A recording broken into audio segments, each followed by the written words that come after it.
Yo, what's up, y'all? It's your boy, Jesus with the juice, man. Your boy, man, Black Jesus with the juice. Let me get back to that. You better add it. Don't add it if you ain't got the crack to that. Man, for some of y'all, a lot of y'all that don't know, man,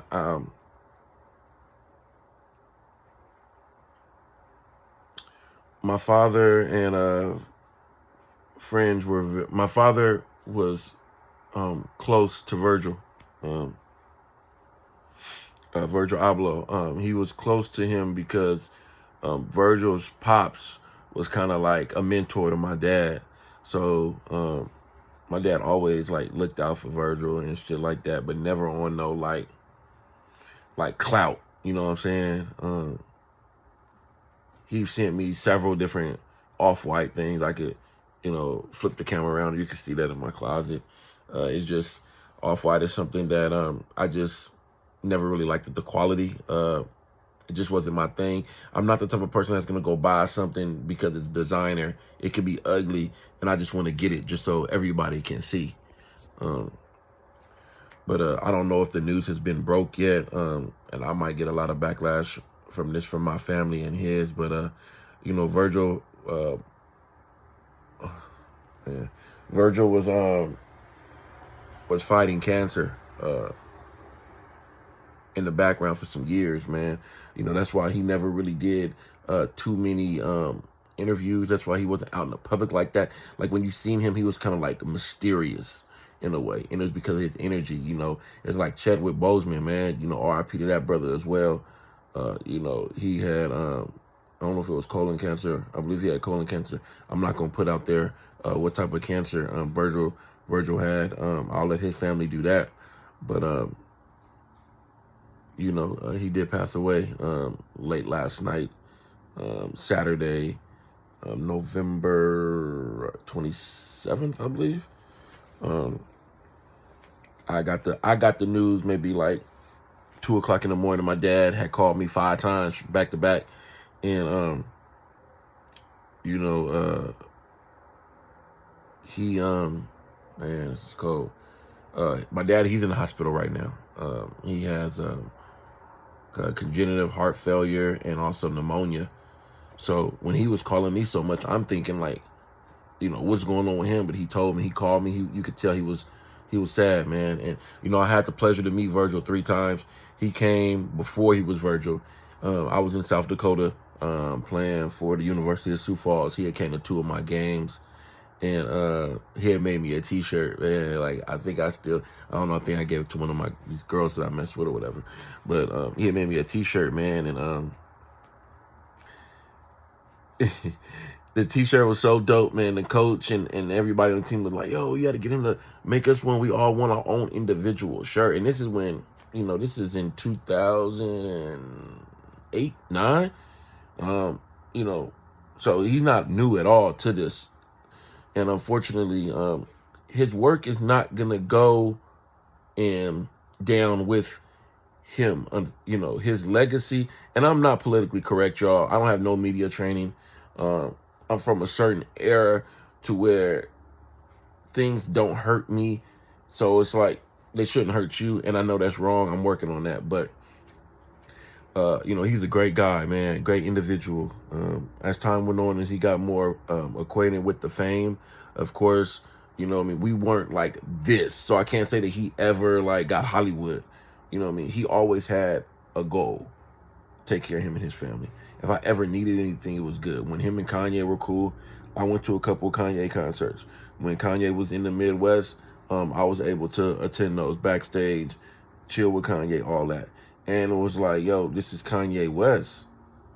This is Kanye West. You know what I mean? Like, it's one of my favorite artists at the time. I didn't feel like there was going to be anything that was going to stop. And I was playing basketball. I was my own small celebrity in Sioux Falls at the time.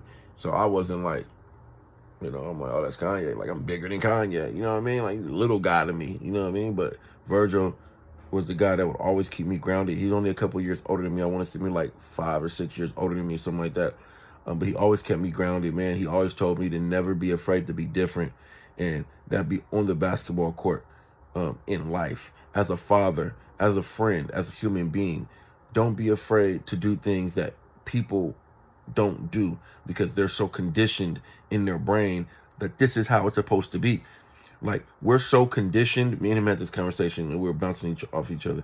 We're so conditioned about stuff that we don't even know if the decisions that we're making are really our decisions, or is it because we've psychologically watched so many YouTube videos, TV shows, commercials, and now in our brain that's what we believe it should be. So now this is what our opinion is on that.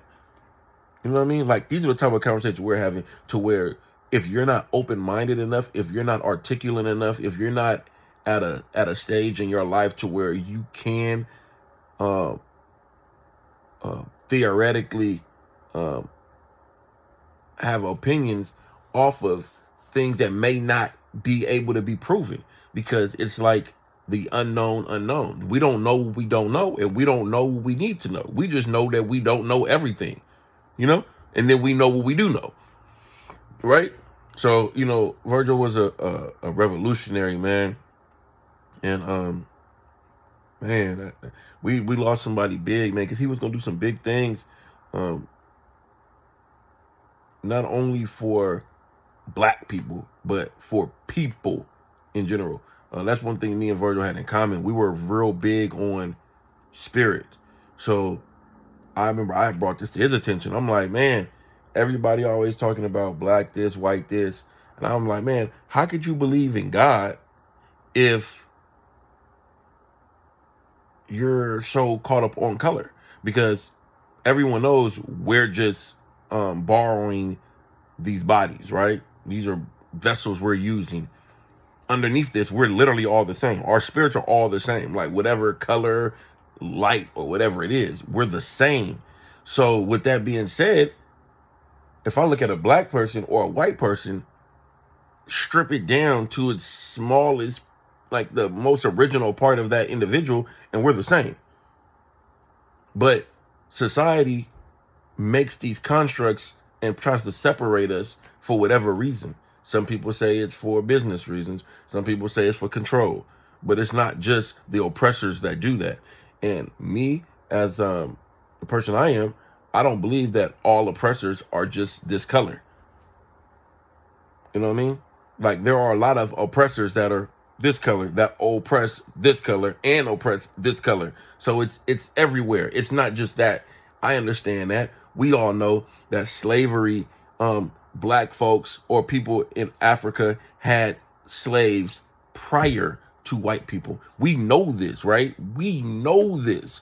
But we still will hold these white people at such a high regard, like they weren't supposed to do something that they saw us doing. And I had an analogy for Virgil, and Virgil took this analogy and he actually gave it to Kanye, and Kanye put it on one of his songs. But if I come into your home and nobody has their shoes taken off, or I don't see no pile of shoes by the door, you can't expect me to now take my shoes off in your home and treat your home better than what you're treating. You have to show me how to treat your home. You know what I'm saying? If I walk into your home and I see a bunch of shoes there, I see you cut your shoes off, then naturally I'm going to take my shoes off. You see what I'm saying? And you can use that as an analogy. You can't expect any other individual, whether it's a white, black, Mexican, Asian, Russian, German, Polish, Hindu, Indian, whatever, Spanish, you can't expect them to treat you better than what they see. If this is what they're seeing, they're going to say, oh, okay, this is how they want to be treated because this is how they're moving. And Virgil was a young, by terms of, he's young. He's only, I think 42, 41, 42 or something like that. He was young, period. But the moves he was making were amazing, y'all. Like, come on now. The fashion world, which a lot of people feel is ran by gay whites. And again, by me saying gay, someone's going to say, oh, you shouldn't have said that. You know, you're not gonna monetize, but it's not about monetize. It's about getting the word out to y'all. But he was a heterosexual black male, and you know, whatever he did behind closed doors, it would have what. But what he showed to the public was what he was perception, right? And they say perception is reality, whatever. He accomplished a lot in his small time in that space because he was just going higher. He had some things going on in the tech world that man would have blew y'all mind. And hopefully this stuff still goes through, and I hope that he gets that credit, his family, his legacy. But yeah, man, I just wanted you guys to know, you know, it's unfortunate he passed away. Virgil was a great guy, man. Off-White is going to live long. You know, you might want to put some stock in the Off-White. Buy as much as you can right now. I'm pretty sure a lot of people's already purchased some stuff last night. You might want to purchase it right now. It's 11:43 on the West Coast, November 28th, Sunday. You might want to do that. You know, and some people are going to say, oh, well, like, ain't nobody trying to, you know, at the end of the day, we still got to live. And, you know, him being passed away, his family and everyone around him was taken care of. If you're going to contribute to that, you might as well be taken care of as well. Like, it's not even about, it's just real. And this is where I get in trouble because I'm a realist. And people are going to be like, oh, yeah, you're real, but you shouldn't have did. You shouldn't have said that. You shouldn't have said whatever. It is what it is, man. But I'm going to leave it at that, man. I got some more content dropping today, y'all. Actually, I'm not even going to drop it. I'm not even going to drop it. This is what I'm going to drop. And that's it, man. I'll drop some other stuff tomorrow, Monday. I'm still laid up in the bed. You know, I was up real late last night talking to my dad and consoling him. And it was just one of them things, man. But R.I.P. to Virgil, man. Rest in power. Young Prince, Young King, man. Your family, man. I love y'all.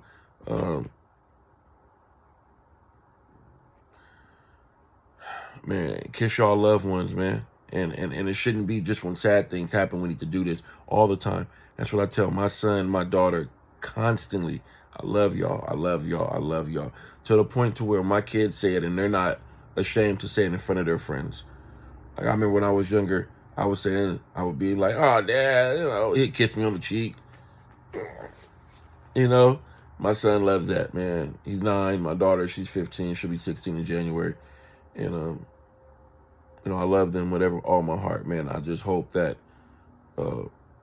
when I pass, because I will pass, I'm able to accomplish a percentage of what I know Virgil accomplished. You know what I mean? One love, y'all. And happy Monday. Monday's tomorrow, but happy.